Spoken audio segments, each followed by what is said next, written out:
네, 안녕하세요. 5월 12일 DMQA 연구실 오픈 세미나를 진행하게 될 배진수라고 합니다.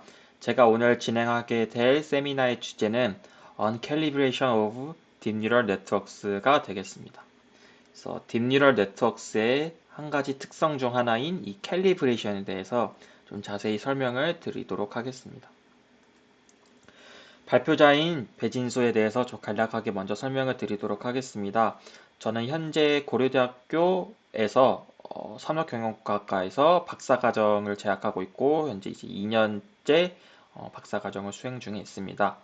그래서 지도 교수님이신 김성범 교수님의 지도를 받아서 아래와 같은 두 가지 연구를 중점적으로 진행을 하고 있습니다. 오늘 세미나를 들으시고 좀 궁금하신 점이 있다 싶으시면은 아래 메일로 의사소통을 하면은 좋을 것 같습니다. 오늘 세미나 내용입니다. 세미나는 이제 캘리브레이션에 대해서 중점적으로 설명을 드릴 건데요. 먼저 첫 번째로 캘리브레이션 자체에 대한 개념을 먼저 좀 자세히 리뷰를 드리도록 하겠습니다. 그리고 두 번째에서는 여러분들 요즘 날 모던 데이스 딥뉴럴 네트워크를 여러분들 많이들 사용하고 계실 텐데 여러분들이 많이들 사용하고 계시는 캘리브레이션이 어떤지에 대해서 좀 리뷰를 드리도록 하겠습니다. 그래서 마지막으로 세 번째에서는 여러분들 사용하시는 딥뉴럴 네트워크의 캘리브레이션이라는 특성을 좀 더 개선시킬 수 있는 어떤 그런 쉬운 방법들, 간단하면서도 효과적인 그런 방법들을 몇 개 소개하고 세미나를 마치도록 하겠습니다. 먼저 캘리브레이션 부분입니다. 여러분들 다도 알고 계시겠지만 딥러닝이 매우 빠른 속도로 발전들을 하고 있죠. 그래서 성능도 매우 우수한 상태라는 것을 다들 직감하고 계실 겁니다. 그럼 제가 이제 좀 질문을 드리고 싶은 게 정확도만 우수하게 많이들 갖고 있으면은 실제 산업에서 바로 사용할 수 있을까에 관련된 좀 질문을 드려보고 싶은데요. 이렇게 딥러닝이 매우 우수한 성능을 갖게 되면은 다음과 같은 뭐 의료 분야 이렇게 뭐그 어떤 신체 구조의 엑스레이 혹은 MRI 사진을 찍어서 그 사람의 질병 상태를 판단할 수 있는 그런 분야에도 뭐 딥러닝을 만약에 정확도 자체만 그냥 좋다라면은 이런 분야에 바로 믿고 사용할 수 있을지 혹은 자율주행 분야에 바로 딥러닝이 성능만 좋다라면 바로 이 분야에 뭐 쓸 수 있을지 그런 질문을 좀 드려보고 싶습니다. 그래서 결론은 좀 성능만 좋으면은 성능만 좋더라도 좀 쉽게 적용하기는 어렵다라는 게 제가 드리고 싶은 답변인데요. 이렇게 오작동 기회 비용이 큰 분야에 대해서는 성능만 좋아서는 좀 쉽게 딥러닝을 적용할 수가 없습니다. 예시 두 가지를 들어와 봤는데 자율주행이라더니 테슬라 전복 트럭도 못 피하고 정면 충돌이라는 어떤 뉴스 기사가 있었습니다.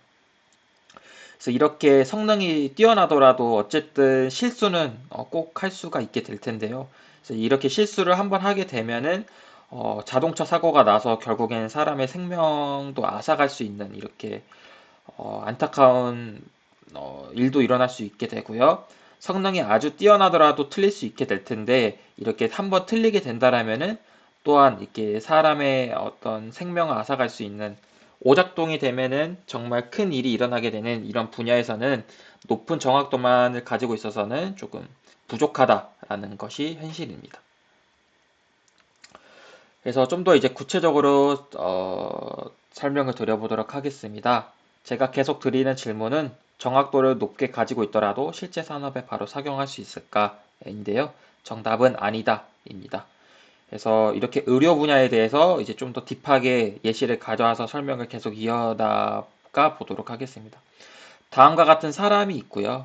이 사람의 어떤 개인 정보에 대해서 인공지능을 활용을 해서 이 사람이 질병 A를 가지고 있는지, 질병 B를 가지고 있는지, C를 가지고 있는지, 혹은 질병이 아니다, 정상 상태이다 라는 어떤 진단을 할 수 있는 인공지능 모델을 이렇게 다음과 같이 두 개를 개발을 해봤다라고 좀 예시를 들어보겠습니다.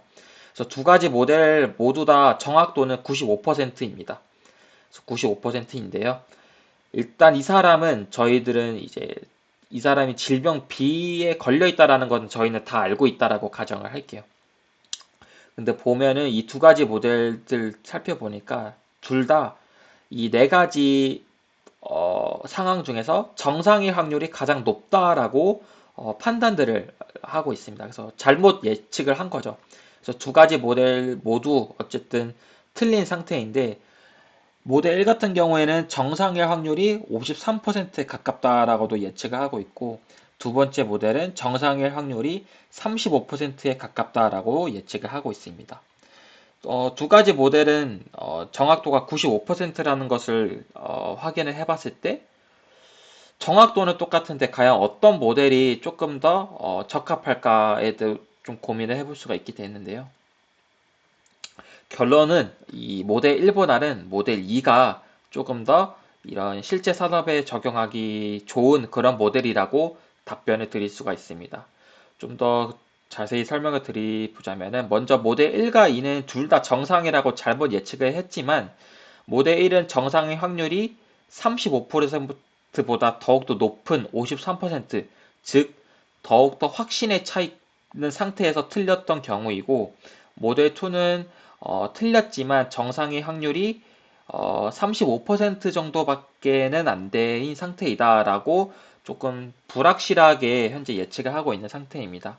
그래서 모델 1은 확신에 찬 상태로 틀렸던 경우이고 모델 2는 좀 틀리긴 했지만 조금 불확실한 상태 53%일 확률보다는 좀 낮았던 35%일 확률로 정상이다라는 좀 불확실한 의사결정을 한 상태의 이인입니다. 그래서 결론은 이 모델 1보다는 모델 2가 좀 더 신뢰할 수 있는 모델이라고 할 수 있겠습니다.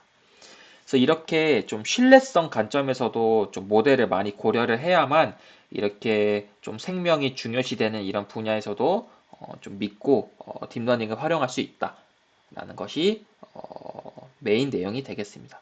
그래서 이렇게 신뢰할 수 있냐, 신뢰할 수 없냐를 평가하는 데 사용하는 개념이 오늘 설명드릴 이 캘리브레이션이라는 메인 아이디어가 되도록 하겠습니다.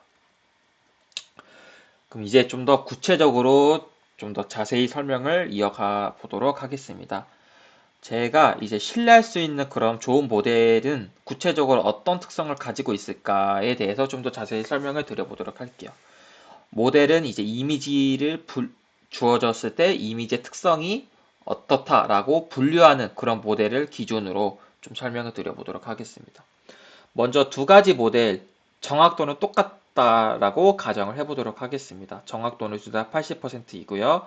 두 가지 모델 모두 이렇게 좀 뭐 상어의 모자를 쓴 고양이를 입력받았을 때 이 이미지는 일단 저는 사람이니까 다 알죠. 이게 고양이라는 것을 아는데 이 모델이 강아지 거냐 고양이일 거냐 상어일 거냐에 대한 어떤 분류를 수행하게 되었을 때 두 가지 모델 모두 고양이일 확률이 가장 높죠. 그래서 이 모델 두 가지들은 결국 이 주어진 이미지가 고양이이다라고 의사결정을 내리게 될 예정입니다. 그래서 두 가지 모델 모두 정확하게 맞췄고요. 다만 차이점은 본 왼쪽 모델 같은 경우에는 이 사진이 강아지, 고양이, 상어들 중에서 고양이일 확률이 78%이다 라고 의사결정을 내어주셨고요. 오른쪽 모델은 강아지, 고양이, 상어들 중에서 이 이미지 사진은 고양이일 확률이 99%야 라고 의사결정을 내려드 주셨습니다. 그러면은 또 이제 다음 예시를 또 들어보도록 하겠습니다. 두 가지 모델 모두 일단 정확도는 일단 80%이고 이렇게 고양이 사진을 가지고 의사결정을 하고 있는 상황입니다. 그래서 뭐 어떤 곰돌이 모양의 모자를 쓰고 있는 그런 귀여운 고양이인데요. 둘 다 결국에는 일단 현재 틀렸어요. 왜냐면은 강아지, 고양이, 상어라는 그런 분주 중에서 둘 다 강아지일 확률이 가장 높다라고 예측을 하고 있죠. 그래서 왼쪽 같은 경우에는 강아지 확률이 60%, 오른쪽 모델 같은 경우에는 강아지 확률이 98%라고 예측들을 해주셨습니다. 그래서 둘 다 틀렸는데 차이점은 강아지일 확률이 얼마다 그거에 대해서 좀 차이점을 가지고 있습니다. 그래서 이렇게 제가 두 가지 예시를 들어봤습니다. 왼쪽 모델, 오른쪽 모델의 두 가지 예시. 첫 번째 예시는 상어 모자를 쓰고 있는 고양이, 그리고 어떤 곰돌이 모양의 어떤 모자를 쓰고 있는 고양이, 이렇게 두 가지 예시를 들어서 구체적으로 좀 설명을 드려봤는데, 이렇게 강아지, 고양이, 상어의 확률들이 이렇게 다섯 가지 샘플에 대해서 이렇게 확률들이 다음과 같이 예시로 나타나 있다라고 가정을 해보도록 하겠습니다. 그래서 보시면은 일단 다섯 개의 이미지가 있는데, 다섯 개의 이미지 중에서 네 가지를 맞춘 상태이고 하나는 틀렸기 때문에 정확도는 80%인 그런 경우가 되겠습니다. 그래서 보시면은 이렇게 세 가지 범주에 대해서 예측 확률 값들이 쭈루룩 세 개가 나와 있는데, 거기서 가장 큰 확률 값으로 매겨졌던 이 범주를 이제 딥러닝은 예측을 하게 될 텐데요. 이 첫 번째, 두 번째 예시에서는 고양이의 확률이 가장 컸기 때문에 고양이다 라고 예측을 했고요. 그리고 세 번째 예시 같은 경우에는 강아지 확률이 현재 가장 큰 상태인데요. 그래서 강아지라고 잘못 예측을 했기 때문에 현재 이 케이스는 실제 정답은 고양이이지만 강아지라고 잘못 예측한 사례입니다. 뭐 아래 예시도 이제 마찬가지로 강아지, 고양이, 상어 중에서 고양이 확률이 가장 높기 때문에 고양이라고 의사결정을 내렸고 고양이라고 잘 맞춘 예시입니다. 그래서 이때 이제 이 예측 확률 값이 저는 이제 가장 좀 중요하다라고 생각을 하는데, 이 예측 확률은 이렇게 세 가지 범주들 중에서 가장 예측 확률 값들이 컸던 것을 이제 예측 확률이라고 하겠습니다. 그래서 고양이의 확률이 75다, 강아지의 확률이 60%이다, 이런 식으로 모델들이 의사결정을 한 상태인데, 이 다섯 가지의 이 예측 확률 값들의 한번 평균을 이렇게 내볼 수가 있겠어요. 그래서 75, 80, 60, 80 더하기 95 싹 다 합쳐서 나누기 5를 하게 되면은 평균적으로 확률 값이 약 78.8%인데, 이 확률 값들이 정확도랑 얼추 유사한 상태이고요. 오른쪽 모델 같은 경우에는 둘 다 오른쪽 모델도 마찬가지로 딱 한 가지 사례만 틀렸고 네 개의 경우도 맞췄기 때문에 정확도는 80%이지만 예측 확률 값들이 전반적으로 좀 높은 상태입니다. 좀 더 확신에 차 있는 그런 상태인데요. 뭐 거의 100에 다 가까운 그런 확률 값을 가지고 의사결정을 내려둔 상태입니다. 그래서 확률 값이 거의 이 다섯 가지들의 평균 값을 내보면 거의 96에 육박한 상태이고, 이 96이라는 확률 값이 실제 정확도인 80%보다 많이 높은 상태입니다. 그럼 다시 이제 돌아와서 신뢰할 수 있는 좋은 모델은 왼쪽일까요? 오른쪽일까요? 좀 생각을 해보시면 좋을 것 같은데, 정답은 왼쪽 모델이 신뢰할 수 있는 모델이 되도록 하겠습니다. 그래서 신뢰할 수 있는 모델이란 이렇게 정확도랑 본인이 내뱉었던 확률 값이 유사하면 유사할수록 신뢰할 수 있는 모델이다 라고 이제 딥러닝 계열에서는 의사 연구 분야에서는 이렇게 판단을 하고 있습니다. 그래서 왼쪽 모델은 이제 신뢰도가 높은 모델이고, 오른쪽과 같은 경우에는 본인이 확신하는 이 확률 값에 비해서 정확도가 좀 낮은 상태이죠. 그래서 이렇게 모델 2 같은 경우에는 좀 오버 컨피던트 하다라고 해서 좀 신뢰도가 낮은 모델이 되겠습니다. 그래서 이제 신뢰도가 어떤 모델, 어떤 특성을 가지고 있는지 제가 좀 더 리뷰를 드려봤는데, 좀 더 이렇게 수식적으로도 모델의 캘리브레이션, 모델의 신뢰도 정도를 평가할 수 있는 평가의 지표로 이렇게 다음과 같은 거를 활용해 볼 수가 있는데, 먼저 수식적으로 퍼펙트하게 캘리브레이트 됐다, 즉 퍼펙트하게 신뢰할 수 있는 그런 예측 모델이 만약에 주어져 있다라고 하면은, 그 모델 같은 경우에는 다음과 같이 예측 확률 값이 0과 1 사이 값으로 어떤 값이 주어져 있다라고 가정을 했을 때, 실제로 예측 확률 값이 만약에 P가 0.5라고 주어져 있을 때 실제 예측한 클래스랑 정답 클래스랑 동일할 확률이 딱 0.5에 근방에 하고 있냐, 똑같냐라는 것을 이제 퍼펙트 캘리브레이션 모델의 어떤 수학적 정의라고 할 수 있게 되겠습니다. 그래서 이렇게 정확도가, 이 왼쪽 텀이 이제 정확도라고 생각하시면 되고, 오른쪽 텀이 본인이 내뱉었던 예측 확률 값이 되도록 하겠습니다. 그래서 결론은 정확도랑 확률 값이 똑같냐에 대해서 얼마만큼 똑같은지를 계산을 해서 신뢰할 수 있는 모델의 어떤 지표를 계산할 수가 있게 되고요. 그래서 이렇게 정확도, 정답값과 이 해시, y 해시 붙어 있는 게 예측이고 해시 안 되어 있는 게 실제 정답값인데, 예측 결과랑 정답이 똑같을 확률이 확률적으로 계산해보면 이제 이게 정확도가 되겠고요. 이 P는 그냥 모델이 의사결정을 내렸었던 그런 확률값이 되겠습니다. 그래서 정확도랑 확률이 얼마만큼 차이 나고 있는지를 이렇게 절대값으로 계산을 하게 되면은 차이가 얼마만큼 나고 있는지를 수치적으로 알 수가 있겠죠. 그래서 이 수치를 통해서 이 모델은 신뢰할 수 있다, 없다를 판단을 하고 있습니다. 그래서 이제 좀 더 이 왼쪽 지표에 대해서 좀 더 구체적으로 설명을 드려보도록 하겠습니다. 이 지표는 이제 정확도랑 확률이 얼마만큼 차이 나고 있는가를 절대값으로 계산을 해서 어떤 평균을 내면 이 지표들을 계산할 수가 있는데, 이 왼쪽과 같은 지표를 그대로 계산을 하는 게 조금 좀 곤란하기 때문에 오른쪽과 같은 진짜 실제적으로 계산을 할 수 있는 그런 지표를 통해서 계산들을 하고 있는데요. 보시면은 일단 정확 데이터가 만약에 테스트 데이터가 1000개라고 주어져 있다라면은 이 1000개를 200개씩 5개 집단으로 나눕니다. 그래서 이 BN은 이제 5개의 집단을 의미들을 하고 있고요.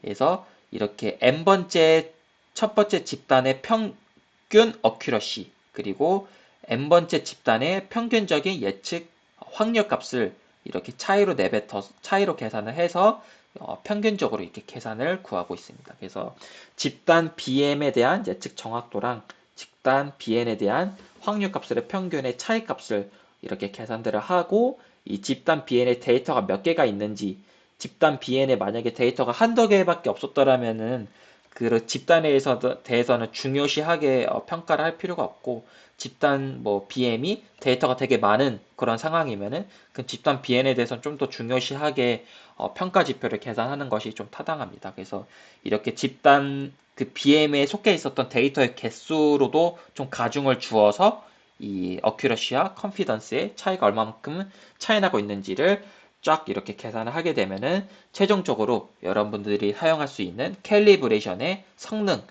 지표로서 이렇게 활용할 수가 있게 됩니다. 그래서 네, 좀 설명을 드려보았고요. 그러면은 이제 이 지표에 대해서 예시를 좀 더 드려보도록 하겠습니다. 제가 아까 데이터가 만약에 1000개가 주어져 있을 때 그 1000개를 뭐 5개 집단으로 나눠서도 계산해 볼 수가 있고, 3개로도 나눠서도 계산해 볼 수가 있고, 그냥 하나로도 계산해 볼 수가 있는데, 한 개인 예시를 설명을 드려보자라면은 m이 1, 즉 데이터 내의 집단 개수가 그냥 딱 하나라고 하면은 다음과 같은 지표는 아래와 같이 계산이 될 예정입니다. 그래서 n이 원래는 그 전체 데이터의 개수였고 bm이 그 집단에 해당되는 데이터의 개수였는데, 제가 집단이 딱 하나라고만 좀 예시를 들었으니까 이와 같은 경우는 그냥 분모 분자가 값이 똑같기 때문에 1이라는 값이 계산이 될 거고, 그냥 전체 데이터의 어큐러시, 전체 집단이 저는 이제 D라고 표기를 했는데 그 집단의 어큐러시와 컨피던스를 차이를 계산을 해서 이 값을 그냥 캘리브레이션의 평가 지표로 사용한다 라고도 이해를 하실 수가 있습니다. 그래서 이렇게 계산할 수가 있는데, 오른쪽과 같이 컨피던스 히스토그래미스라는 어떤 그림적인 그림을 그려서 또 모델 성능을 평가할 수가 있습니다. 왼쪽은 르넷, 오른쪽은 레지넷이라는 둘 다 이제 이미지 분류에 많이 활용하고 있는 그런 모델인데, 르넷 같은 경우에는 이렇게 어큐러시랑 average of confidence, 이 confidence가 그 confident D인데요. 이 confident D랑 accuracy가 많이 가까이 근접해 있죠. 그래서 르넷 같은 경우에는 이제 confidence가 좋다, 신뢰도가 좋다라고 의사결정을 내리고 있고, 레지넷 같은 경우에는 정확도는 전반적으로 르넷보다 좀 더 좋아요. 여기 한 0.7 정도 정확도가 되고 있고, 얘는 르넷은 한 0.5 정도 되고 있는데, 정확도는 매우 높은 상태이지만 정확도에 비해서 이 컨피던스의 이 평균 값이 실제로 어큐러시보다 많이 높은 상태입니다. 그래서 이제 레지넷 같은 경우에는 신뢰도가 조금 르넷보다는 좀 떨어지는 상태이다라고도 이렇게 그림, 컨피던스 히스토그램스라는 그림을 통해서도 확인을 좀 정성적으로 확인할 수가 있고요. 그리고 보면은 그림에 좀 더 디테일하게 설명을 드려보자면은 이 X축은 이제 0과 1 사이의 값이고, 거기에 대응되었던 데이터의 샘플이 y축이 얼마만큼 많은가를 이렇게 그림적으로 그려볼 수가 있는데, 르넷 같은 경우에는 전반적으로 이 컨피던스 확률값, 내뱉었던 본인의 확률값이 0과 1 사이에 골고루 분포하고 있는데, 레지넷 같은 경우에는 거의 뭐 1에 가깝다, 항상 확신에 차 있는 그런 경향을 가지고 있습니다. 그래서 이렇게 확률값들이 어떻게 분포되어 있는지를 통해서도 또 모델이 확신에 차 있다, 확신에 안 차 있다라는 그런 것도 판단을 할 수가 있게 되겠습니다. 다른 예시를 좀 이제 들어보도록 하겠습니다. 이번에는 M이 15인 경우인데요. 15인 경우는 이렇게 대문자 M이 15인 경우를 이렇게 입력만 해서 다음과 같이 계산을 하게 되면 되는데, 다음과 같이 15개의 데이터의 서브 그룹이 있고, 그 서브 그룹별 평균과 컨피던스의 차이를 계산한 후에 그 집단의 데이터의 개수가 몇 개 있는지를 가중적으로 고려를 해서 평균적으로 이 지표를 구할 수 있습니다. 이 지표로 이제 모델 성능, 캘리브레이션 성능을, 신뢰도 성능을 평가를 하는데요. 이렇게 릴라이어빌리티 다이어그램스라는 또 이렇게 좀 유용한 어떤 정량적인 지표 그림을 통해서도 성능을 확인할 수가 있습니다. 좀 더 설명을 드려보자면, 먼저 x축의 0과 1 사이의 값이 되겠고, 0과 1 사이의 값을 15개의 바이닝을 해서 좀 15개 집단으로 나눠둔 상태입니다.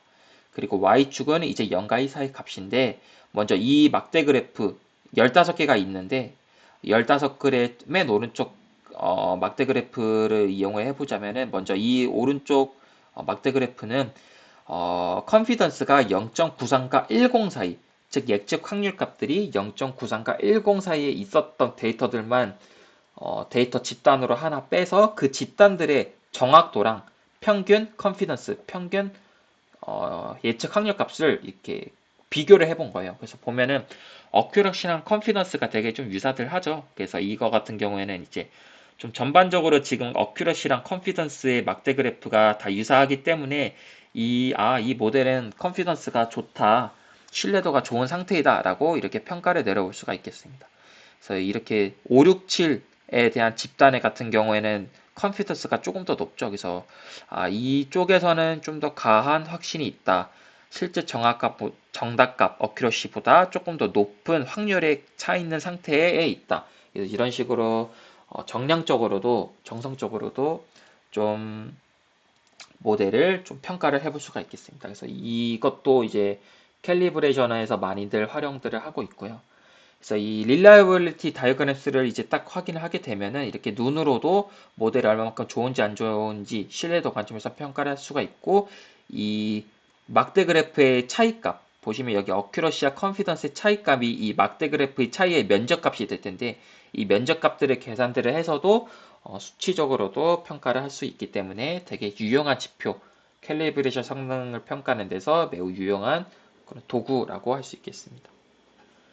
그래서 구체적으로 계산하는 방법은 오른쪽과 같은 어떤 논문, 제가 이 부분을 좀 캡처를 해서 좀 보완 설명을 하고 있는데, 보시면은 뭐 BM이라는 집단의 정확도를 계산하는 방법은 실제 예측했던 값과 정답값이 얼마만큼 유사하고 있는가, 그래서 유사한 정도를 계산해서 그 집단의 개수로 나누면 어큐시가 되겠죠.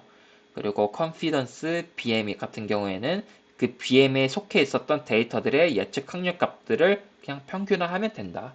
그래서 이렇게 좀 구체적으로도 이 ACC, CONF의 값을 어떻게 계산했는지도 이렇게 좀 설명을 드려보았습니다.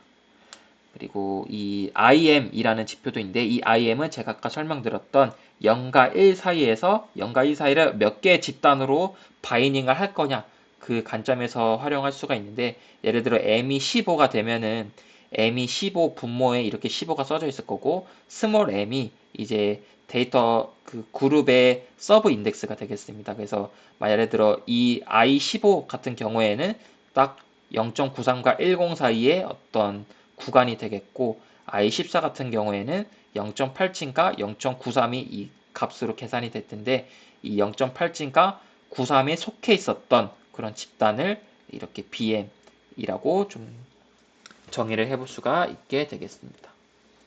그래서 구체적인 좀 계산 방법도 간략하게 설명을 드렸고요. 또 이제 흥미로운 부분이 이렇게 아까 설명드렸던 이 지표를 통해서 모델 성능을 또 평가를 하고 있는데 다음과 같이 좀 데이터가 많이 노이즈가 껴있는 상황에서 또 이 지표가 효과적으로 계산이 되고 있는가, 이 지표가 효과적으로 낮은 상태인가를 평가를 하는 그런 프로토콜도 이 딥러닝 계열에서는 신뢰도를 평가하는데 많이들 활용들을 하고 있습니다. 그래서 먼저 이 지표는 이제 제가 이름을 소개를 안 드렸는데 이 지표의 이름은 Expectation Calibration Error라고 부르고요.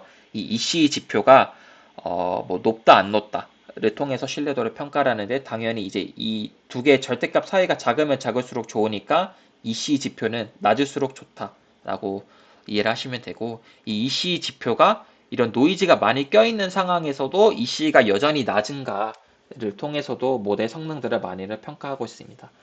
그래서 이렇게 모델의 그냥 평범한 어떤 테스팅 데이터들에 대해서도 EC 지표, Reliability Diagrams, Confidence Histograms 제가 설명드렸던 걸 통해서 성능을 좀 평가를 하고는 있지만 이렇게 Corrupted, 노이즈가 많이 껴있는 데이터에 대해서도 EC나 Reliability, Confidence Histograms를 통해서 모델 성능을 평가를 하고 있다는 것을 좀 머릿속에 넣어주셨으면 좀 좋을 것 같습니다.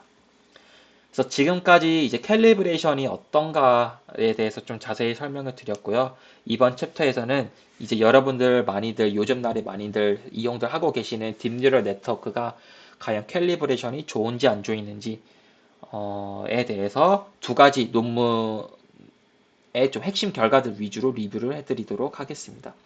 두 가지 논문 모두 뭐 On Calibration of Modern Neural Networks, 뭐 Revisiting the Calibration 해가지고 요즘 여러분들 사용하고 있는 모던 뉴럴 네트워크가 캘리브레이션이 좋아요 안 좋아요를 조금 실험적으로 많이 좀 관찰한 어떤 그런 페이퍼들이 되겠습니다. 그래서 이 두 페이퍼를 좀 제가 대신 설명을 드려보도록 하겠습니다. 먼저 첫 번째 페이퍼 같은 경우에서 좀 주장하고 있는 내용들, 좀 연구했던 내용들이 뭐냐면은 요즘 현대에서 많이 사용하고 있는 딥러닝 모델들은 다 크고 넓고 뭐 GPU가 많이 발전됨에 따라서 그리고 컴퓨팅 파워가 늘어감에 따라서 점점 더 무겁고 조금 넓은 그런 딥러닝 모델들을 활용하고 있어서 정확도는 많이들 이제 향상들 되고 있다라고 일단 먼저 물음을 던지고 시작을 하고 있습니다. 그래서 이 그림들 보시면 다들 왼쪽 같은 그림 같은 경우에는 이제 뉴럴 네트워크의 파라미터가 증가함에 따라 정확도가 쭉 올라가고 있다. 그리고 뭐 이 두 번째, 세 번째 그림 같은 경우에도 이 X축이 이제 딥러닝의 모델 계산 복잡도 그런 게 되겠는데 계산 복잡도가 올라가면 올라갈수록 탑원 애큐러시, 이미지넷 데이터의 탑원 애큐러시가 좀 올라가는 경향이 있다. 그래서 요즘 모던 뉴럴 네트워크는 크고 정확도가 좋은 상황이다. 라고 일단은 평가를 하고 있습니다. 그래서 그리고 크고 넓고 무거운 모델이 일반화 성능도 뛰어난 경향이 있다라고도 평가를 하고 있어서 학습 데이터가 조금 적어도 그냥 일단 무거우면은 오히려 일반화 성능도 뛰어나고 정확도도 뛰어난 상태이다라고 먼저 의견을 내고 있습니다. 그래서 이러한 의견을 내는 와중에 그럼 이렇게 요즘 딥러닝 모던 딥뉴럴 네트워크가 성능 정확도는 많이 좋고 있는데 신뢰도는 좋아? 라고 좀 이제 질문을 하고 계시는데요. 그래서 정확도는 올라가고 있는데 신뢰도는 떨어지고 있지 않을까 이런 좀 걱정을 하고 이분들이 이제 연구를 하신 것 같습니다. 그래서 결론은 크고 넓고 무거운 요즘 모던 딥뉴럴 네트워크는 정확도는 우수한 상태이지만 신뢰도는 계속 떨어지고 있다라고 연구를 이제 해내셨습니다. 그래서 다음과 같은 이제 그림을 통해서 좀 더 설명을 드려보자면은 먼저 맨 왼쪽 그림은 레지넷 딥뉴럴 네트워크로 10화 100을 이제 평가를 해서 에러가 어떨지, 즉 정확도가 어떤지, 그리고 익스펙테이션 캘리브레이션 에러, 즉 신뢰도 관점의 성능은 어떤지를 이렇게 그림 쪽으로 좀 다들 확인들 해보셨는데요. 맨 왼쪽 그림은 레지넷의 깊이, 레지넷 모델이 이제 깊이가 점점 깊어질 수 있는 그런 모델 중에 하나인데 레지넷 깊이가 깊어지면 깊어질수록 에러가 다 낮아지고 있어요. 그래서 정확도는 굉장히 좋아지고 있는데 EC는 그런 반대되는 특성을 가지고 있습니다. 그래서 정확도는 좋아지고 있지만 좀 더 과하게 확신하는 경향이 점점점 늘어나고 있고요. 왼쪽에서 두 번째 그림은 이제 레지넷의 깊이는 그냥 14라고 결정은 아예 픽스를 한 상태인데 그 레지넷 모델의 컨볼루셔널 계열의 그 파라미터 개수를 좀 더 늘려가는 그런 실험도 또 해볼 수가 있거든요. 그래서 어쨌든 X축에서 오른쪽에 갈수록 레지넷 14 모델의 파라미터 개수가 점점점 많아지는 그런 경우인데, 이렇게 파라미터의 개수가 많아질수록 또 에러는 낮아지고 있지만 EC 지표는 올라가고 있는 그런 트렌드를 보이고 있습니다. 그래서 왼쪽은 depth, 깊이를 조절해 가면서 EC의 변화를 확인한 거고, 이 두 번째 그림은 width, 넓이를 조절해 가면서 레지넷의 어떤 EC 지표를 평가한 겁니다. 그래서 둘 다 어쨌든 모델을 키워가면서 결국에는 성능을 받고 EC 성능을 받다라는 건데, 둘 다 신뢰도는 떨어지고 있고요. 그리고 여러분들 그 배치 노멀라이제이션이라는 기법을 좀 많이들 알고 계실 텐데, 배치 노멀라이제이션 기법을 쓰면은 성능은 좀 좋아진다라고 연구 결과가 알려져 있습니다. 그래서 배치 노멀라이제이션은 안 썼을 때의 에러랑 EC 에러가 어떤지를 확인해 봤을 때 에러가 낮아졌지만 EC 지표는 올라가고 있다라는 것을 또 실험적으로 입증을 해왔습니다. 그래서 이렇게 정확도 관점에서 유용한 테크닉들이 EC 관점에서는 나쁜 영향을 끼치고 있다라는 것을 파악들을 하셨고요.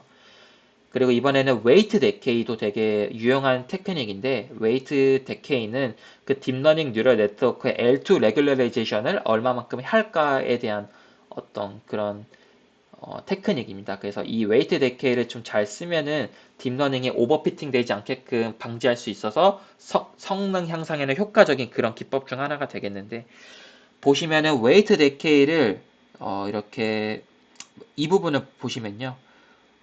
에러가 먼저 웨이트 데케이를 좀 널널하게 하면은 좀 성능이 좋아지고 있다 라고 판단은 되고 있는데, EC는 좀 올라가고 있죠. 그래서 이 부분도 에러랑 EC랑 좀 반대되는 특성을 가지고 있습니다. 그래서 좀 리뷰를 드려보자면은 웨이트 데케이를 이렇게 10의 마이너스 3승만큼 하고 있다.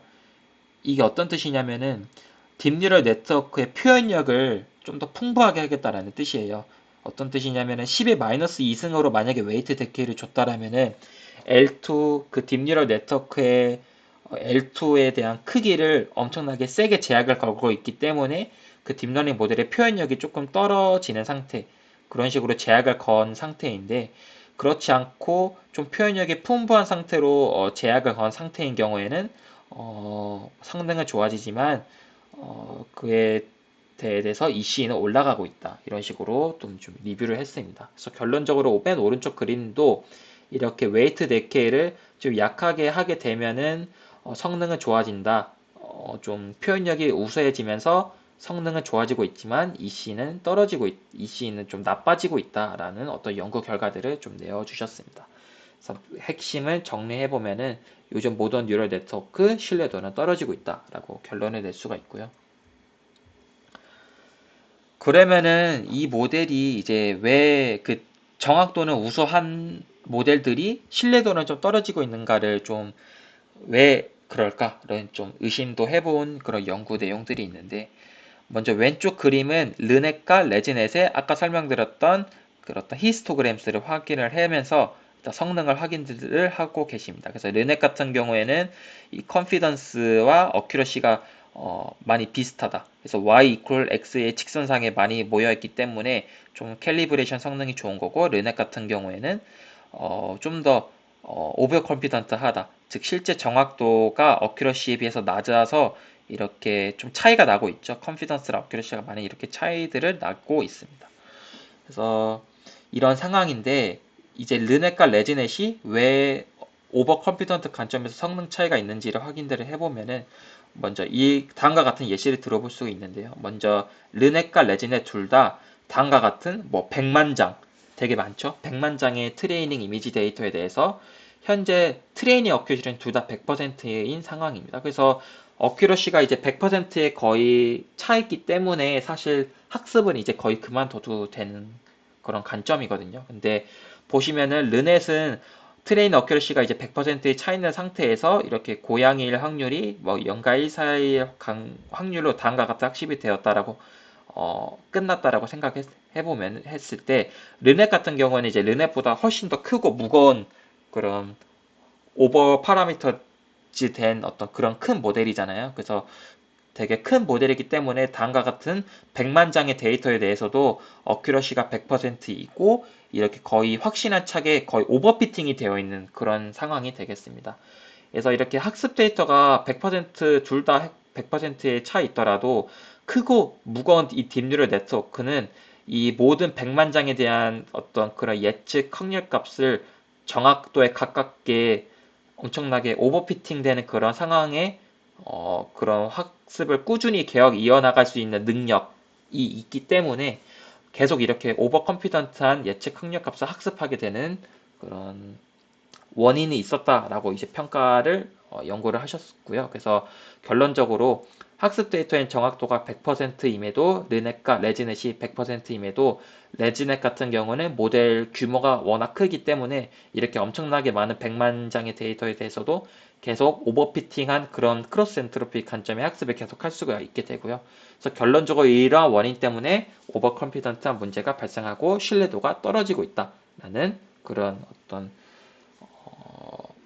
현상에 대한 원인을 이렇게 좀 면밀하게 파악들을 한 그런 연구 결과가 되겠습니다.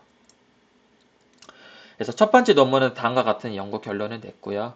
그래서 두 번째 논문은 이제 리비지팅이라는 단어를 썼어요. 그래서 이게 이제 그 17년도에 왼쪽에 논문이 17년도, 오른쪽 논문이 이제 21년도의 논문인데 이렇게 4년이 지났으면은 4년 동안 또 엄청나게 많은 좀 이미지 분류 모델이 조금 많이들 개발이 되었을 텐데 그러면 4년 사이에 개발되었던 그런 딥뉴럴 네트워크 모델도 여전히 성능은 뛰어나지만 또 신뢰도는 여전히 안 좋고 있는가를 이제 리비지팅 하겠다라는 그런 논문이 되겠습니다.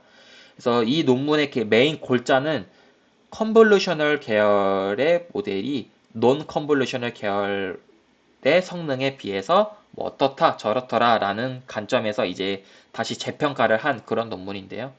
이 모델 같은 경우에는 컨볼루셔널 계열에 쓴 모델이 EC 관점에 좋은지 아니면 non 컨볼루셔널 계열, 비전 트랜스포머, 뭐 MLP 믹서라는 어떤 최신 그런 딥뉴럴 모델이 많이들 이제 개발이 되어 왔는데 이 두 가지 모델의 공통된 특징이 둘 다 컨볼루셔널 연산을 쓰지 않았어요. 그래서 비전 트랜스포머랑 MLP 믹서 모두 이 이미지가 다음과 같이 주어지면은 이미지를 뭐 9장, 16개 혹은 좀 여러 개 패치로 먼저 이미지를 딱 찢어 놓은 다음에 그 찢어낸 이미지 패치들을 이제 뭐 MLP 믹서 같은 경우는 진짜 멀티레이어 퍼셉트론만을 연산을 통해서 컨볼루션 연산 안 쓰고 진짜 MLP 연산만을 통해서 이미지 분류를 수행한 그런 모델이고 비전 트랜스포머 같은 경우에는 셀프 어텐션 같은 연산만을 통해서 이미지 분류를 수행한 모델입니다.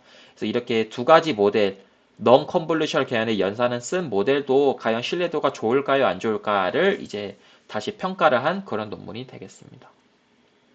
그리고 참고적으로 이 BIT에 대해서는 저희 연구실에서 자세히 다룬 그런 연구 세미나가 있으니까 비전 트랜스포머가 일반적인 컨볼루셔널 계열의 모델과 어떠한 차이점을 갖고 이미지 분류를 수행했는지 궁금하신 분들은 이 세미나를 들어가서 확인들을 해보시면 좋을 것 같습니다. 그래서 이 페이퍼의 메인 연구 결과는 딱 이제 이 그림을 통해서 결론을 내볼 수가 있는데요. 결론은 컨볼루셔널 계열보다 논 컨볼루셔널 계열의 모델이 성능과 신뢰도가 둘 다 좋다라고 결론을 딱 내릴 수가 있게 됩니다. 그래서 아까 컨볼루션 계열은 성능은 좀 뛰어나지만 신뢰도는 떨어지고 있다라고 말했는데 논 컨볼루션 계열 VIT나 MLP 믹서는 이렇게 왼쪽 그림을 보시면요.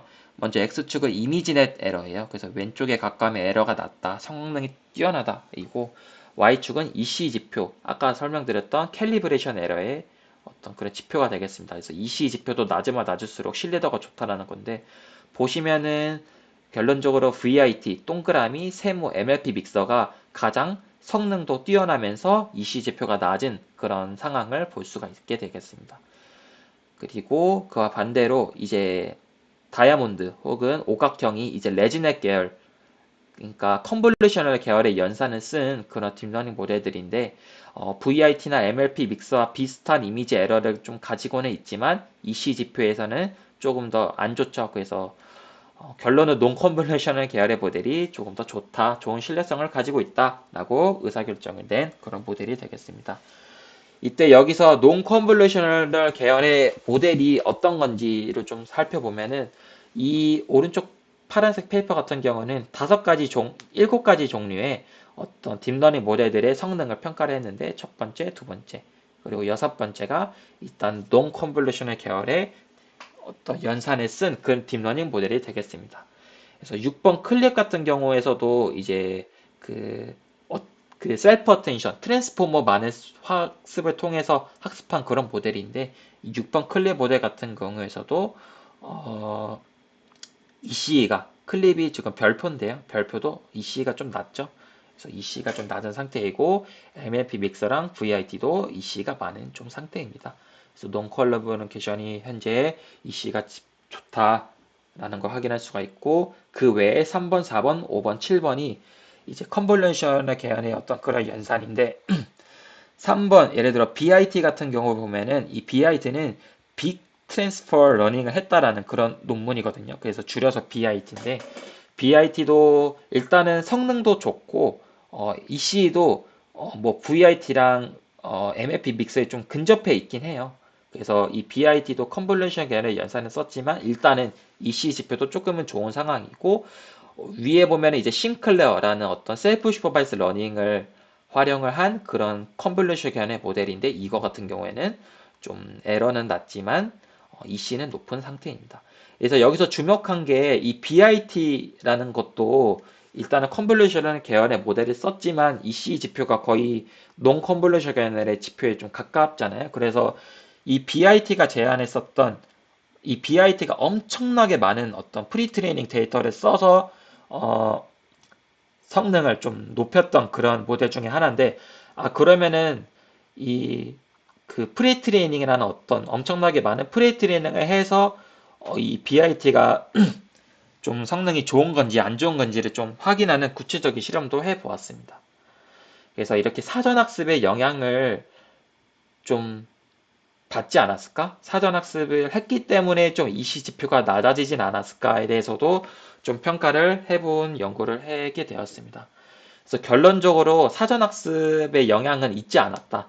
사전학습의 영향은 있지 않았고 그냥 진짜 논컨볼루션 연산을 썼냐 안 썼냐에 대해서만 신뢰도가 좋다 안 좋다에 대해서가 결론이다 라고 의사결정을 내려주었는데 보시면 이 그림을 통해서 연결을 좀 더 하셨는데 BIT가 이제 이미지넷을 통해서 사전합사한 경우 이미지넷 21K, 이미지넷 JFT 라는 사전학습 데이터셋을 이렇게 바꿔가면서 EC 지표가 얼마만큼 바뀌어가는가를 또 평가를 해보셨거든요. 그래서 이미지넷은 1.3 밀리언 이미지 그리고 이미지 21K는 이제 거의 100만 장, 1000만 장 거의 엄청나게 더 10배에 가까운 많은 데이터를 학습한 경우에 이제 또 성능을 평가해봤고 이번에는 3 거의 300만, 거의 3억 개죠. 100만, 1000만, 억.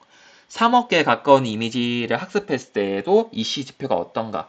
즉, 사전 학습을 많이 하면 할수록 이시 지표는 어떻게 변화하고 있는가 또 확인을 해보셨습니다. 그래서 결론은 일단 VIT가 네모인데요. 네모에서 그 네모의 사이즈가 크면 클수록 일단 모델 규모는 큰 건데 이 규모가 큰 이 BIT 모델이 산업학습을 많이 하면 많이 할수록 일단 이미지넷 에러는 줄어들고 계시고 있습니다. 그래서 이미지넷 에러는 사전학습을 많이 하면 줄어들고 있지만 이시 지표 관점에서는 그냥 이 영역 바운더리 안에서 크게 변화들을 하고 있잖아요.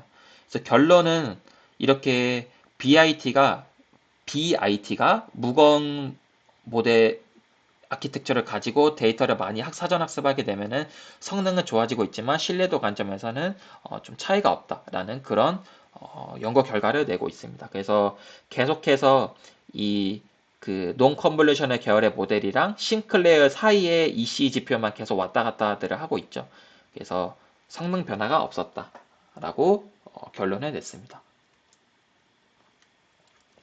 그럼 이제까지 두 가지 논문을 통해서 얻은 결론을 내보면은 컨볼루셔널 모델은 사이즈가 클수록 성능도 올라가고 있지만 신뢰도 성능은 떨어지고 있고요. 논 컨볼루셔널 모델은 신뢰도 성능이 전반적으로 좋으면서도 다량의 데이터 기반의 좀 사전 학습을 하게 되면 정확도까지 좀 우수한 경향이 있다라는 그런 결론이 내어진 상황입니다. 그러면은 이제 제가 아까 설명드렸었죠. 이 EC의 지표의 특성이 과연 이 노이지 데이터에서도 어떤 특성을 가지고 있을까? 노이지한 데이터에서도 성능이 올라갈수록 EC가 떨어진다라던가 아니면 성능이 뭐 올라갈 때도 EC가 같이 올라가고 있는가? 이렇게 코러티드한 데이터에 대해서도 어떤 패턴을 가지고 있는가? 그런 거를 또 추가적으로 연구를 진행들을 하셨습니다. 그래서 결론적으로 이렇게 노이즈가 많이 껴있는 데이터에서는 컨볼루션 모델이건 논 컨볼루션 모델이던 둘 다 정확도가 올라갈 경우 신뢰도가 올라가는 그런 양의 상관관계를 가지고 있다라는 그런 새로운 어떤 패턴을 좀 찾아내셨습니다. 그래서 보시면은 이 MLP 빅서, VIT, BIT, 그리고 심클레어, 레진엑스트. 이 심클레어나 레진엑스트가 이제 좀 그리고 BIT가 이 오른쪽 세 개가 이제 컨볼루셔널 모델에 쓴 거고 왼쪽 두 개가 논 컨볼루션 모델에 쓴 그런 모델인데 보시면은 일단 에러가 낮아지면 낮아질수록 EC가 낮아지고 있죠. 모든 다섯 가지 모델 다 공통된 특성입니다. 그래서 참고로 이 C가 이제 corrupted 되었다. 이미지넷에 corrupted 되었다라는 의미에서 이제 corrupted넷 이미지네이터의 에러가 어떤지를 이제 X축에 표기한 것입니다. 그래서 보시면은 둘 다 양의 상관관계를 가지고 있고요. 그리고 뭐 좀 논컨볼루셔널 계열의 이 두 가지 모델이 보시면은 이 corrupted의 세기가 강해지고 있는 거거든요. 이 0이 이제 corrupted가 거의 없은 거고 5가 노이즈가 많이 껴있는 그런 경우인데 MLP나 V 같은 경우에는 노이즈의 세기가 커지면 커지더라도 그 이미지 넷의 corrupted 에러가 크게 바뀌지도 않고 EC 지표 관점에서도 크게 변화하고 있지가 않습니다. 반면 BIT나 싱클레어, 컨볼루셔널 연산에 썼던 레지네스 같은 경우에는 뭐 에러건, EC 에러건 둘 다 많이 이 이미지 노이즈 간에 대해서 조금 확확 바뀌고 있죠. 그래서 논컨볼루션의 모델이 전반적으로 노이즈 강도에 대해서 성능 지표 혹은 EC 지표에서 다 로버스트한 그런 경향을 가지고 있다는 것을 다시 리비지팅 하셔서 이런 연구 패턴을 좀 발견해낸 그런 결과가 되겠습니다. 그래서 지금까지 제가 이제 딥뉴럴 네트워크에 대해 캘리브레이션이 어떤 패턴을 가지고 있는지를 제가 좀 자세히 리뷰를 드렸습니다. 제 생각에는 논컨볼루셔널 뉴럴 네트워크가 좀 성능도 우수하고 EC 지표도 우수한 상황이지만 그 모델들 같은 경우에는 다량의 사전 학습을 많이들 해서 결국에는 우수한 성능을 내고 있었거든요. 근데 사실 요즘 현실적으로 그런 사전 학습을 많이 활용하는 게 쉽지만은 않아요. 그래서 결국에는 컨볼루션 뉴럴 네트워크도 많이들 활용하고 있는데 그런 컨볼루션 뉴럴 네트워크도 제가 아까 좀 EC 지표에서는 많이 떨어지고 있다라고 결론을 내고 있는데 어쨌든 컨볼루션 뉴럴 네트워크도 그 이미지 분석 관점에서 효과가 좋기 때문에 많이들 사용해야 하는 그런 상황에서 이제 그 컨볼루셔널 뉴럴 네트워크에서도 이런 그 캘리브레이션의 성능을 좀 보완할 수 있는 그런 기법들이 몇 가지가 이제 개발이 되어 오고 있습니다. 그래서 이번 챕터에서는 딥뉴럴 네트워크의 캘리브레이션이 좋다 안 좋다 그런 상황에서 끝나는 게 아니라 안 좋았다라면은 더 개선시켜 볼 수 있는 그런 좀 직관적인 그런 방법들을 추가적으로 설명을 드리고 마무리하도록 하겠습니다. 그럼 이제 어떻게 하면 이 캘리브레이션을 임프루빙 할 수 있는지를 다음과 같은 질문을 던져가면서 이제 좀 고민을 해볼 수가 있는데요. 논 컨볼루션이건 컨볼루션이건 다 이렇게 동일한 구조로 이미지 모델의 학습들을 하고들 계시고 있습니다. 이미지 모델이 들어오면요. 어떤 연산을 컨볼루셔널 혹은 논 컨볼루션 연산을 통해서 프리딕션, 강아지일 확률, 공아지일 확률, 상어일 확률 이렇게 내뱉게 됩니다. 그래서 이렇게 본인이 내뱉었던 프리딕션 값이 실제 이 정답값, 고양이죠. 그래서 고양이일 확률이랑 얼마만큼 차이가 나는가를 크로스 엔트로피로 계산을 해서 이 크로스 엔트로피를 쭉 들여가면서 이제 모든 모델 공통적으로 다 이 학습을 하고 계시는데 과연 이런 구조에서 어떤 부분에 개선을 해야 가대 확신을 하지 않게 될까를 한번 고민을 해보도록 하겠습니다.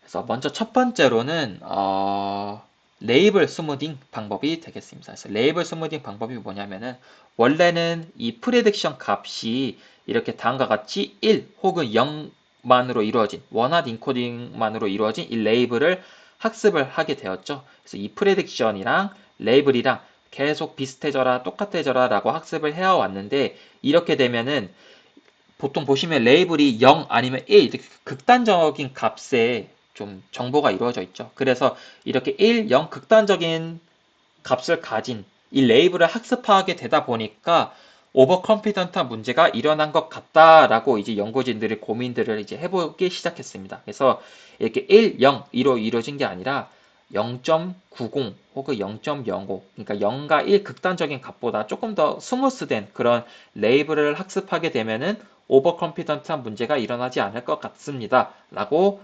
직관적인 아이디어죠. 그래서 이런 직관적인 아이디어로 가한 확신을 방지하는 그런 연구를 내게 되었습니다. 그래서 어떻게 스무딩을 하냐? 이 레이블을 스무딩하는 방법은 되게 직관적인데요. 그냥 이 알파라는 하이퍼 파라미터로 정답이었던 1에서 알파라는 값을 빼게 되고 나머지 클래스에 대해서는 2분의 알파라는 지표로 그냥 스무딩을 한 그런 직관적인 방법이 되겠습니다. 그래서 스무딩 적용하기 전에 레이블은 0, 0, 0 혹은 1, 0 이런 식으로만 이루어져 있는데 스무딩을 적용하게 되게 되면은 정답값이었던 1에서는 알파라는 값을 조금만 빼게 되게 주고 나머지 0이었던 값에서는 클래스 개수들을 고려한 k-1분의 알파 값으로 해서 총합이 1이 되게끔 유지를 한 상황에서 스무딩을 하자라는 그런 직관적인 아이디어를 주셔서 연구를 하게 되었습니다.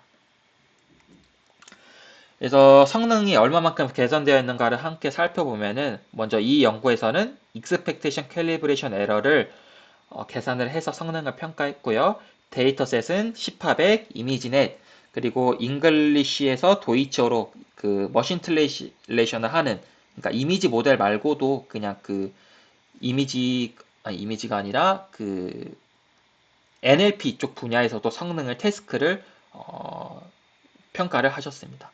그래서 보시면은 이제 베이스라인이 일단은 아무것도 캘리브레이션을 성능을 개선시키기 위한 어떤 아이디어를 아무것도 안 한 그냥 베이스라인 지표인데 오른쪽이 이제 레이블 스무딩을 한 지표입니다. 그래서 보이시면은 EC가 0.150에서 0.024로 많이 들었죠.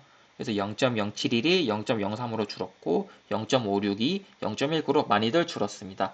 그래서 베이스라인 대비 레이블링 스무딩을 하면은 EC가 많이들 결론은 개선이 되었다라고 이제 뭐 발표를 하면서 본인들의 장점 어필들을 하셨고요. 오른쪽과 같이 릴라이블리티 다이어그램을 통해서도 본인들이 잘 해냈다라는 것도 성능을 입증을 했습니다. 그래서 이거 같은 지표가 좀 익숙하지 않을 수도 있는데 제가 아까 설명드렸던 이 릴라이블리티 그램스에서 이 막대 그래프를 그냥 꼼꼼히 그리지 않고 그냥 막대 그래프에 있었던 이 점들만 그냥 그린 거예요. 그래서 보시면은 결국에는 컨피던스랑 어큐러시가 얼마만큼 y 이퀄 직선 x상에 근방하고 있는가를 이제 정성적으로들 확인한 그런 예시가 되겠습니다. 그래서 알파가 0이면은 이제 스무딩 아예 안 한 거고 0.05가 이제 스무딩을 한 건데 보시면은 스무딩을 안 한 게 되었을 때가 이렇게 되어 있죠. 즉 컨피던스가 더 높아요. 즉 오버 컨피던트 한 거고 캘리브레이션이 안 된 그런 건데 이렇게 알파를 0.05로 스무딩된 레이블 학습하게 되면은 y 이퀄 직선 x선상에 비슷하게 됐죠. 그래서 어큐러시랑 컨피던스가 되게 유사해졌다. 캘리브레이션이 임프루브드 되었다라고 주장을 하였습니다. 그리고 오른쪽 그림은 또 마찬가지로 똑같은 예시인데요. 왼쪽 같은 경우에는 이제 레지넷 56에 시파 100을 한 거고 오른쪽은 인셉션 버전 4에 라는 컨볼루셔널 계열의 모델로 이미지넷을 평가를 했을 때의 지표입니다. 그래서 이 그림도 마찬가지로 스무딩을 안 한 0.0 그리고 스무딩을 한 0.1을 비교해 보았을 때 스무딩을 안 한 파란색 평범한 직선이 아래에 있죠. 그리고 스무딩을 하게 되면은 위로 이 초록색 직선상이 좀 더 위로 올라갔죠. 그러니까 직선 Y이고 직선 X선상에 좀 더 가까워졌다. 효과적이다 라고 말씀을 주고 계십니다. 그래서 이렇게 레이블 스무딩이 베이스라인보다 더 좋아졌다라고 이제 주장을 하고들 계시는데, 이제 그 본인들의 방법론이 베이스라인보다 좋아지면 좋아진 건 다행이지만 얼마만큼 다른 방법론에 비해서도 좋아졌는지도 이제 비교 방법론이 필요들을 하겠죠. 그래서 비교 방법론에서 썼던 거는 템퍼러처 스케일링이라는 또 캘리브레이션을 향상시킬 수 있는 그런 유용한 기법을 같이 비교해 가면서 이제 성능들을 비교를 했습니다. 그래서 보이시면은 결론적으로는 템퍼러처 스케일링보다는 조금 좋은 것 같진 않아요. 근데 템퍼러처 스케일링 이제 사후 어떤 추가 퍼더 트레이닝이 필요한 방법이거든요. 그래서 퍼더 트레이닝 필요한 그런 방법에 비슷한 그런 성능을 내고 있다라고 좀 어필을 하면서 논문이 나왔던 것 같습니다. 그래서 일단 템퍼러처 스케일링이 이제 어떤 방식으로 캘리브레이션을 향상시켰는지 좀 설명을 드려보자면, 이 템퍼러처 스케일링은 그 이미지 분류에서 가장 중요한 이 로짓 벡터들 있죠. 로짓 벡터들을 그냥 단순하게 나눈 거예요. 그래서 예를 들어 제가 t가 2인 예시를 들어보면은 이 로직 값 데이터가 3개가 있는데요. 데이터 3개를 t를 2로 나누은 그런 스케일드 된 로직 벡터가 되겠습니다. 그래서 스케일링을 하지 않았던 로직 벡터의 소프트 맥스를 취해서 확률 값을 계산을 한 거랑, 스케일링을 이렇게 t 이퀄 2로 나눠서 소프트 맥스를 한 거랑 이 스케일드 된 확률 값을 비교를 해보면은, 스케일링 안 하기 전에는 확률이 0.85, 71 혹은 0.55 이렇게 조금 뭐 확신이 차 있다라고 확인할 수가 있는데, 스케일을 하고 나니까 0.63, 0.55, 그러니까 85가 63으로 떨어지고 7일이 55로 떨어지고 0.55가 45로 떨어지고, 그래서 이렇게 스케일링을 로직 팩터를 이렇게 스케일링을 해주게 되면은 오버 컨피던트한 문제를 방지할 수 있다라는 어떤 기법들을 제안한 게 이제 이 템퍼러처 스케일링이 되겠습니다.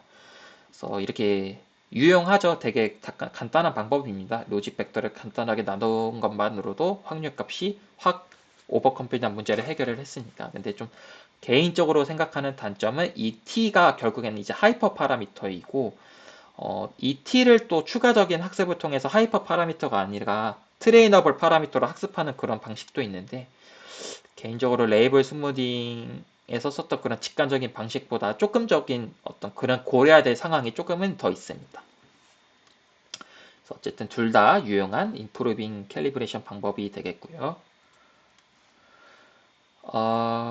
네, 다음 방법입니다. 다음 방법은 이제 가하게 확신하는 예측 사례에 페널티를 부여하는 그런 방법론이 되겠습니다. 아까 레이블링 스무딩 같은 방법에는 이 가하게 확신이 차 있는 이 레이블을 스무딩한 거를 학습하면 좀 더 좋아질 거다라고 의견을 냈었는데, 이 다음 방법론에서는 레이블은 그대로 있는데 이 프레딕션 값을 조금 더 보정을 하는 그런 방법이 되겠습니다. 그래서 레이블링 스무딩은 얘를 보정을 했고, 지금 설명드릴 방법은 얘를 좀 더 보정을 하는 그런 방법이 되겠습니다. 그래서 보시면은 이제 제가 좀 더 구체적으로 설명드리려고 두 가지 예측 사례를 좀 더 준비를 해봤어요. 그래서 첫 번째 예측 사례는 고양이일 확률이 78%, 두 번째 예측 사례는 고양이일 확률이 0.98에 가까워는 그런 예측 사례들을 제가 조사를 해 놓았는데, 두 가지 예측 사례 둘 다 다음과 같은 네거티브 엔트로피, 엔트로피는 먼저 다음과 같이 계산을 할 수가 있거든요. 그 예측 확률 값이랑 로그 값에 예측 확률 값을 더한 거에 곱한 다음에 서메이션을 하면은 이제 뭐 엔트로피를 대충 계산을 할 수가 있게 되는데, 엔트로피는 일단 이 값에 마이너스를 붙인 게 엔트로피고요. 보이시는 거는 마이너스가 없죠. 그래서 네거티브 엔트로피, 엔트로피 음수를 붙였다라고 생각하시면 됩니다. 그래서 다시 돌아와서 이러한 예측 확률 값들의 네거티브 엔트로피들을 딱 계산을 하고 보니까, 먼저 2번 예측은 좀 딱 봐도 확신에 차 있죠. 78%보다. 그래서 보면은 이 값을 계산하게 보면은 마이너스 0.11라는 값이 계산이 되어 있고, 1번 예측값들의 네거티브 엔트로피를 계산하면 마이너스 0.59라고 계산이 되어 있습니다. 그래서 저희가 생각을 해봤을 때 가하게 확신하는 예측 사례에 페널티를 부여하게 되면은 이제 캘리브레이션이 효과가 좋아지겠죠. 그래서 이렇게 2번 예측보단 1번 예측이 되기를 원하는 상황입니다. 그래서 어떻게 하면 2번의 같은 예측보다 1번 같은 예측이 나오게 될 수 있을까를 고민을 해보았을 때 이를 위해서 고안했던 방법은 그냥 이 크로스 엔트로피 로스에 추가적으로 네거티브 엔트로피를 추가적인 손실함수 텀으로 부여를 하게 되면은 이 값이 그러니까 이 값이 더 낮아지도록 현재 이 값이 더 낮은 게 현재 확실하지 않은 좀 오버 컨피던트 하지 않는 좀 겸손한 그런 예측 사례이잖아요. 그래서 이 값을 손실함수에 추가를 하고 학습하게 되면은 이 지표를 낮출 수 있는 그런 확률 값으로 학습이 되기 때문에 이 값을 추가를 해서 학습하게 되면은 좀 더 캘리브레이션이 잘 될 거다라고 되게 직관적인 아이디어를 주셨습니다. 그래서 정리를 해보자면은 네거티브 엔트로피를 손실합수로 줘서 낮추려고 했기 때문에 네거티브의 반대인 그냥 엔트로피를 정규화했다라는 이름을 붙었기 때문에 엔트로피 레귤러라이제이션이라는 어떤 논문에서 나온 방법론이 되겠고요. 네, 그래서 기존 크로스 엔트로피 손실함수에 네거티브 엔트로피 손실함수를 넣어서 제약을 가해서 그 과학에 확신하는 예측 사례를 방지한 그런 유용한 방법이 되겠습니다. 마지막 방법론은 믹스업 방법론이 되겠습니다. 믹스업 방법론은 되게 유명한 데이터 증강 기법 중 하나인데요. 결론적으로 믹스업 데이터 어그멘테이션을 쓰면은 성능도 올라갈 뿐만 아니라 가한 확신도 방지할 수 있다라는 되게 유용한 방법론이다더라 믹스업이라는 그런 연구 결과가 또 있게 됩니다. 그래서 믹스업 여기 맨 아래 논문이 이름인데요. 믹스업을 하게 되면은 성능이 올라갈 뿐만 아니라 언설턴티 관점, 캘리브레이션 관점의 성능도 올라가는 그런 유익한 사실을 알아냈다라는 그런 논문이 맨 아래 논문이 되겠습니다. 그래서 이 맨 아래 논문에서 주장했던 것은 기존에서는 이제 0과 1로만 구성되어 있었던 어떤 원한 인코딩의 레이블을 학습하는 것보다 믹스업으로 학습을 하게 되면은 좀 더 스무스된 레이블을 학습하게 돼서 결론적으로 캘리브레이션 성능이 좋아졌다라고 주장들을 하고 있습니다. 믹스업에 대해서 간략하게 리마인드를 드리자면은 다음과 같은 강아지, 고양이를 이제 두 가지 이미지를 믹스업을 하게 된다면 다음과 같은데요. 이 믹스업을 할 때 필요로 한 그러니까 믹스업을 할 때는 컨벡스 컨비네이션을 하잖아요. 그래서 컨벡스 컨비네이션에 필요한 이 람다 값이 중요한데 이 람다 값이 만약에 0.3으로 주어져 있다라면은 이 0.3을 고려를 해서 이렇게 레이블도 0.3으로 컨벡스 컨비네이션이 된 이런 레이블이 얻어지게 됩니다. 그래서 믹스업은 이렇게 이미지가 컨벡스 컨비네이션 이미지로 이 컨벡스 컨비네이션 된 레이블을 학습하도록 이제 학습을 하도록 유도를 하게 되는데 결론적으로 0.3, 0.7, 0, 즉 0 혹은 1 이런 값이 아니잖아요. 그러니까 스무딩이 된 레이블이라고 이것도 생각하시면 됩니다. 그래서 이렇게 믹스업된 이미지로 믹스업된 레이블을 학습하게 되면은 캘리브레이션이 향상됐다라고 결론을 지을 수 있게 됩니다. 그래서 실험 지표를 확인을 해보면은 왼쪽이 이제 믹스업 안 한 거, 오른쪽이 믹스업 한 건데요. 이것도 이제 아까 보여드렸던 그 어큐러시랑 그 컨피던스를 얼마만큼 유사한가를 y 코 직선 x선 선상에 비교해가면서 캘리브레이션 성능을 평가한 그런 지표들이 되겠습니다. 그래서 믹스업을 안 했을 때는 주로 정확도에 비해서 정확도에 비해서 컨피던스가 좀 더 높죠. 그러니까 스코어가 컨피던스 스코어거든요. 컨피던스 스코어가 좀 더 높은 경향이 있는데 믹스업을 하고 나니까 이렇게 y 이퀄 직선 x 선상에 좀 가까워지게 되었습니다. 그래서 이게 VGG 16 모델로도 평가도 해보고 레지넷 34로도 평가를 했습니다. 그래서 레지넷 34 같은 경우에서도 믹스업을 쓰게 되니까 이렇게 직선상에 가까운 그런 성능이 얻어지게 되었다. 캘리브레이션의 효과가 좋다라고 입증을 한 그런 연구가 되겠습니다. 그리고 이 논문에서 조금 또 알아갈 수 있는 게 결론은 이제 신뢰도가 올라갈 뿐만 아니라 정확도도 올라가니까 되게 좋은 기법이겠죠. 그래서 되게 좋은 기법이다라고 자랑을 하고 있고 이 캘리브레이션 에러는 제가 아까 소개드렸던 그런 지표인데 여기서 추가적으로 제안했던 게 오버 컨피던스 에러라는 또 지표를 또 계산을 해서 제안을 했어요. 그래서 이 오버 컨피던스 에러도 모델이 얼마만큼 잘 캘리브레이트 돼 있는지를 평가했는데 그런 사용하는 그런 두 번째 지표가 되게 되어 있는데 얘랑 얘의 차이는 위의 지표는 어큐러시랑 컨피던스의 그냥 절대값 차이이고 아래는 그냥 컨피던스가 어큐러시보다 얼마만큼 더 높은가를 계산을 하는 지표가 되겠습니다. 그래서 위의 지표는 진짜 컨피던스랑 어큐러시가 진짜 얼마만큼 차이가 나는 거를 평가를 하고 있는데 아래 지표는 진짜 그냥 컨피던스가 오버 컨피던트 하지만 않으면은 좋은 지표로 계산이 될 그런 평가 지표가 되겠거든요. 그래서 예를 들어 이쪽 지표에서는 만약에 어큐러시가 80, 컨피던스가 대충 80이면 좋은 건데 컨피던스가 예를 들어 보통은 이제 예를 들어 어큐러시가 80이면 컨피던스가 90 이런 식으로 오버 컨피던트한 문제가 있어서 문제가 되는데 만약에 컨피던스가 90이 아니라 70이라고 해볼게요. 그러면은 어큐러시가 80이고 컨피던스가 70이면은 결론적으로 둘 의 절대값 차이를 계산하는 거기 때문에 컨피던스가 90이건 70이건 두 가지 캘리브레이션 에러는 딱 10이라는 어떤 평가 지표를 나타내 주게 되게 됩니다. 그래서 그렇게 되는데 오버 컨피던스 에러는 컨피던트가 70이건 90이건 70인 거는 이제 문제가 되지가 않는 거예요. 그러니까 70이 80보다 낮게 되면은 이 맥스 값의 어떤 연산에 의해서 그냥 아예 0으로만 계산이 되기 때문에 이 지표는 진짜 순수하게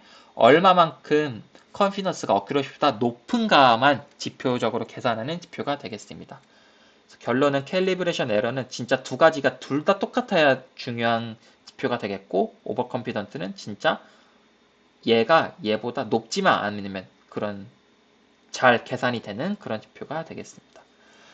그래서 이 두 번째 오버 컨피던스 에러라는 지표를 좀 추가적으로 제안을 했다라는 거에 그냥 알아가시면 좋을 것 같아서 좀 설명을 드렸고 결론적으로 일단 성능 지표도 봤을 때 믹스업을 안 한 게 믹스업을 안 한 것보다 믹스업을 한 게 정확도도 좀 올라가고 있고 그리고 기존의 레이블 스무딩이나 엔트로피 레귤레이제이션 이 레이블 스무딩 이하에도 제가 방금에 설명드렸던 그 기법들이거든요. 그래서 이 기법들은 정확도를 조금밖에 안 올려주는데 본인 믹서브들은 많이 올려줬다라고 되게 자랑을 하는 그런 연구 결과가 되겠고 캘리브레이션 에러도 마찬가지로 비교 방법론인 레이블 스무딩이랑 엔트로피 레귤레이제이션 방법에 비해서 이 캘리브레이션 에러 훨씬 더 많이 낮췄다라고 자랑을 하고는 그런 연구 결과가 되겠습니다.